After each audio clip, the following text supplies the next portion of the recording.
नयागढ़ रे व्यापुची संक्रमण पाणीपाग बदलिबा परे नयागढ़ जिले में व्यापार लगी ज्वर काश थंडा सह मेलेरिया एवं डायरिया भली भूताणु संक्रमण जनित रोग सचेतन अभाव एवं स्वास्थ्य विभाग अवहेला पाई गाँ गाँ रे रोगी संख्या बढ़िबा लगी आउ एहार फायदा उठाउचंती क्वाक एवं अभिज्ञ नथिबा औषध व्यवसायी गाँ गहली रे रोगी माने रक्त कफ परीक्षा नकरी क्वाक मानक ठारू मन इच्छा औषध सेवन करुथिबारु थंडा काश ज्वर रोग कमिबा परिवर्ते आहुरी बढ़िबा लगी लाइसेंस नथाई मध्य डाक्टरक भली रोगी चिकित्सा करुचंती रोग चिन्हट न करि पारि मध्य रोगी को फोडुचंती इंजेक्शन और देउचंती औषध एबे आमे 40 मिनिट हबो ठियालनु देह खराब ले आछू देह खराब ले आछू मुंड हरिका बिंधा होची गोड़ हाथ बिंधा होची गहली प्रबल बोले डाक्तर अभाव ये तेणु लोक संख्या बहुत रोगी अच्छा से जो गहली प्रबल हो ठंडा खास होंठू गंटी पीड़ा हो सब होठी नंबर करने आज्ञा घंटाटे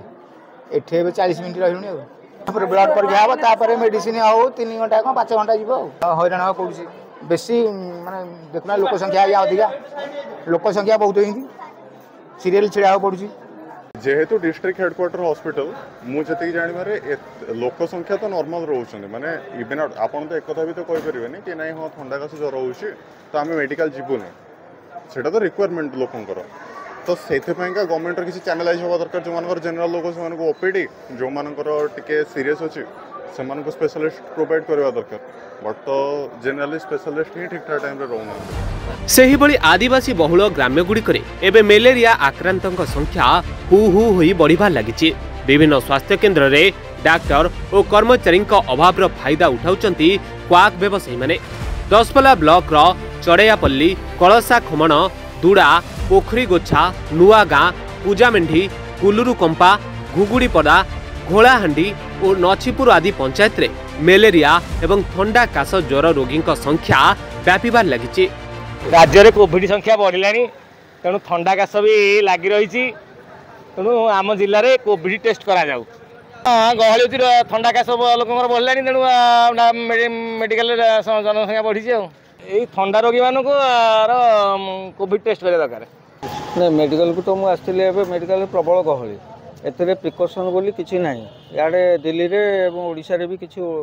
धरा पड़े आमर कोविड वाला तेणु मोर मत हूँ नयागढ़ मेडिकल जो भाया गहली रोचे एटी स्वेच्छासेवी मैंने निहाती प्रिकसन लोक बुझेवा दरकार मास्क पिंधा दरकार गहली कंट्रोल करवा दरकार तापर एटी नयागढ़ 2 जन डॉक्टर बसते 100 लोक लाइन में थे यहीटा को भी टिके प्रोसेस हवा दरकार जिला प्रशासन और सीडीएमओ मास्टर निहाती देखा दरकार तेणु या प्रिकसन नापी निहाती सचेतनता दरकार और मास्क पिंधापी और प्रत्येक कोविड अच्छी कि नहीं से टेस्ट करवा निहाती आवश्यकता रही बर्तमान स्थिति चाहूँगी प्रत्येक रोगी जेहेतु वर्षा दिन आसला सेपटू आसला थंडा खास आसला सेगुड़ा सब टेस्ट करवा निहाती दरकार मेडिकल पाखु आम बर्तमान जेहेतु खरा सीजन जाऊँगी वर्षा सीजन जाऊँगी जो ट्रांजिशन फेज तेणु क्लाइमेटिक चेंज आसूची क्लाइमेटिक चेंज उपर डिजीज गोटे फैक्टर जोटा डिजीज प्रोसेस को आग्रेवेट कर तेणु बर्तमान सीजन में आम थंडा काश ज्वर यही टाइप बेसी केस पाइबा आगु को भी हम डायरिया केसेस भी आसपे तेणु आम सबू ज्वर केस आम ब्लड टेस्ट करूँ टू एक्सक्लूड मलेरिया सब माने ग्रासरूट लेवल आशा माने ये जो मलेरिया टेस्ट करें भी डेंगू जदि कौन डेंगूर लक्षण देखा आम डेंगू टेस्ट भी ये करूँ ता छड़ा अन्य जदि ज्वर खाली मलेरिया डेंगू नहीं अन्न ये भी ज्वर हो पारे ताको जो मैंने स्पेशलिस्ट अच्छा डॉक्टर कंसर्न से इन्वेस्टिगेशन करके मेडिसिन दिखाऊँ ना कोविड टेस्ट में बर्तमान किसी कोविड में बर्तमान पैनिक हबार ना बर्तमान जो वेरिएंट आसी कौन प्रकार बर्तमान मोर्टालिटी सेमती किसी ना